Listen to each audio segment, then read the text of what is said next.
Quantum Entity. We are all one. The following is a theatrical presentation of an extract from the novel Quantum Entity. We are all one by Dr. Bruce M. Firestone. This presentation was recorded at and produced by Prototype D Urban Workshops in Ottawa, Ontario. The cast includes Jessica Edwards as Miss Nell, Teresa Schultes as Ellen Brooks, Julian Nolan as Damien Bell, Dr. Bruce Firestone as Dr. Zimmerman, Dan Johnston as Peter, Genuine Loran as Suze, Sultana Crispell as Asher. The narrator is Janet Alford. Audio recording and sound editing by Janet Alford and Camille F. Mendoza. Sound effects courtesy of freesfx.co.uk. Musical pieces have been composed by Kevin MacLeod of Incompetech. The musical interlude is Damien's Theme by Paul Raven. This recording has been sponsored in part by Picondo.com, your neighborhood, your way, with additional support by Explorium.org. All characters appearing in this work are fictitious. Any resemblance to real persons, living or dead, is purely coincidental.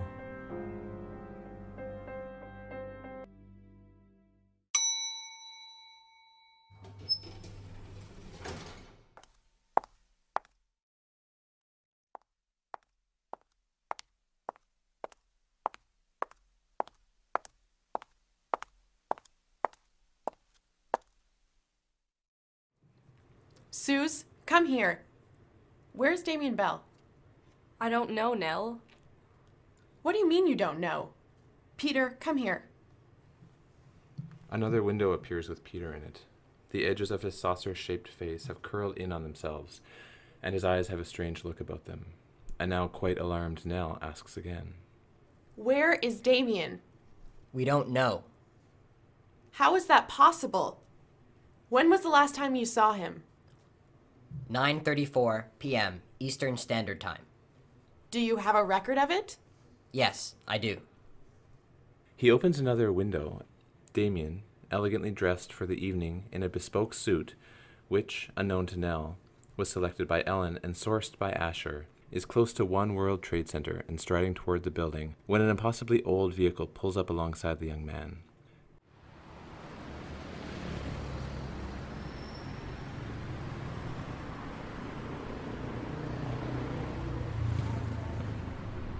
Three very large men jump out of the vehicle and surround Damien, who holds up his hands in a gesture of non-aggression.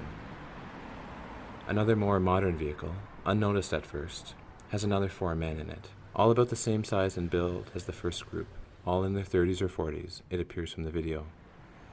They take Damien's Q phone and empty his pockets. Damien is looking from face to face as if memorizing their images. He does not panic. Then Damien is gone. Nell is in a complete state of uncomprehending grief by the end of this short video. She is in shock and, in her weakened physical state, she does panic. The staff in the room seems to be no help at all, and her QEs are just as useless at the moment. She doesn't know what to do or who to call. He's gone. I came to this awful place, but he wasn't here. They've taken him. I can't find him. He's gone. Who's gone, Nell? Nell, Damien, some men took him. were you there when they took him? Are you in danger now? No.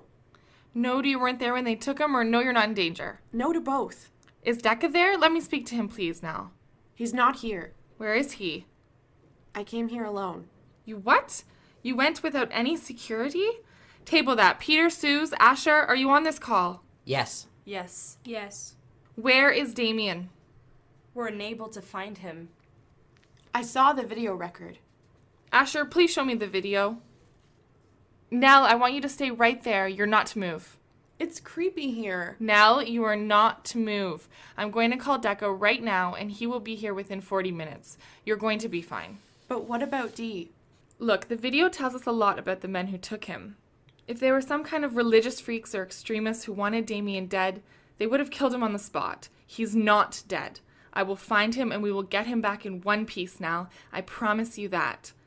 But now, one more thing before I go. I have a lot to do, so you have to promise me one thing, okay? Okay.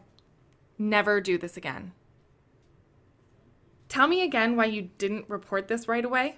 Quantum entities do not easily interpret signals from humans that form within the most primitive parts of their brains. I was unclear what to do. I had no orders from Damien to follow, which as you know is Law 2, and I was unsure whether any action I took would help or hurt him, which is Law 1. So I did nothing until summoned by Nell. Peter, you know what 911 is, right? Yes, of course. Are you going to call 911, Ellen? He has her there. She is definitely not going to call 911 until she is sure who took him. So she goes in a different direction. Under what conditions are these people holding Damien, given what you have seen of them, their technology and their capabilities? The first integrated circuit was built by Nobel Prize winner Jack Kilby at Texas Instruments in 1958. The first circuits contained few transistors, but for quantum entities, anything that contains an electronic circuit, even small-scale integration, is sufficient for our purposes. From the video, we can see that the car that removed Damien was an Oldsmobile Cutlass, model F85, which means it was manufactured in the first year of their introduction to the United States, which was 1961. It is safe to assume that there are no electronics of any type in such a vehicle, not in its engine or unibody components. Hence, the vehicle is completely opaque to a QE. Okay, that's the car. What about where they have him interred? Can you assess what condition that might be? I have been analyzing that. We believe it is likely an underground cave or bunker that dates to the Cold War era, circa the 1950s or early part of the 1960s, a place that either has no media walls, computers, LEDs, telephones, radios, televisions, or any other equipment that could possibly contain ICs or has been stripped of them. We think it is the former. It would be too hard to make sure they got every IC. Better to start with one that never had any in the first place. Who would have the skill and capability to mount such an operation and sustain it? Could one of their competitors have done this, or one of the fringe organizations that have published anti-QE material? We consider that unlikely, probability of less than 1 in 100. Okay, so what about the other 99%? It is likely that the operation was mounted by an arm of the U.S. government. That's why Peter didn't call 911, and neither did I, Ellen is thinking. To what purpose? To gain what advantage? Unknown. The U.S. federal government has many arms and cliques, branches, services, and hidden secret organizations. Could it have been the U.S. military? Possibly, but we consider that unlikely. They are still mostly set up for large-scale, set-piece action. It is more likely to be one of the following: DOC, DHS, FBI, FCC, or FTC, EPA, or FDA. It could also be the National Security Agency or the CIA. What is your best estimate? Department of Homeland Security. This is also Ellen's gut feeling. It won't take long for Ellen and Asher to find out why they've grabbed Damien. What DHS or U.S. military facility are within 200 miles of New York City that fit the profile of the place you have described? Look most closely in the vicinity of Washington, D.C. If they've taken him anywhere, it's there. Some bigwig from DHS is going to want to talk to him, and those lazy buggers will want him within an hour and a half's drive of their nice, comfy, leafy fucking homes. It's the first time Asher has ever heard Ellen swear. First, the old U.S. Naval Observatory, now home of successive U.S. vice presidents. In December 2002, neighbors complained of noisy construction work. It is located on Massachusetts Avenue, northwest in D.C. It has long been rumored to have a bunker for the protection of the vice president during lockdowns. Too recent and too close. In the late 1950s, the U.S. government approached a hotel by the name of Greenbrier to build an emergency bunker for the U.S. Congress in the event of nuclear war. The project was built from 1959 to 1962. Sounds promising. Right era, at least. How far from D.C.? Along I-66 West and I-81 South, approximately 248 miles or 4 hours and 6 minutes by ground vehicle. Much too far. You sound like Goldilocks. The last one? Actually, we believe they could be using either Andrews Air Force Base, located 11 miles southeast of D.C. in Maryland, or Langley Air Force Base, about 170 miles south of D.C. in Hampton, Virginia. Peter has looked at aerial photos dating from the beginning of the 20th century to the present. Massive excavations and earthworks are shown in the southeast quadrant of Langley between 1955 and 1960. By 1965, there is no trace of those works. Analysis of surface traffic over the last decade strongly suggests Building B is the entrance to their underground bunker. Okay, we know where we are going to be when the sun comes up. Now all I need is a writ of habeas corpus demanding DHS take Damien before a court of law and the meanest motherfucker of a lawyer in this town. Suze, can you please get me Henry Linnert on the phone? It's just after 2 a.m. Do you wish me to disturb him at this hour? Ellen puts her hands on her hips and stares at her stonily. I'm placing the call now.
My name is Zimmerman. You may call me Dr. Zimmerman. Damien says nothing. He sees a spider-like middle-aged man, quite hairy everywhere. Bushy dark eyebrows, dark hair with some gray streaks, hair growing out of his nose and ears, hairy arms where Damien can see them poking out of his gray suit jacket sleeves. He's thin, but Damien thinks not from exercise, but because of high metabolism, since he still has a bit of a paunch. Mr. Bell, do you know how many laws of the United States that you have personally broken, not to mention your company, Quantum Computing? Dr. Zimmerman, do you know how many laws you have broken by bringing me here and chaining me to this chair? Well, under Homeland Security Act 3, I would say you and your firm are in breach of, 17 separate statutes, which, if they are pursued to the fullest extent of the law and you are found guilty, could send you to prison for the rest of your life, Mr. Bell, and result in separate fines on your company of $10 million per day on each count, by the way. I am a Canadian citizen and demand to see the Consul General. You are remarkably misinformed for somebody I was told showed such promise. You are a dual citizen of Canada and the United States, and hence quite subject to all the many, many laws of this land of the free and home of the brave. You must be a lawyer, Dr. Zimmerman. I take it you do not approve. Not if you use the law to upset ethics. Where the law and ethics separate, ethics must prevail. Not at all, Mr. Bell. Quite wrong. You know of situational ethics, no doubt. I'm quite sure that the greatest barbarians in recorded history felt they were just doing God's work by, for example, cleansing the earth of lesser races. Perhaps you are persuaded of that.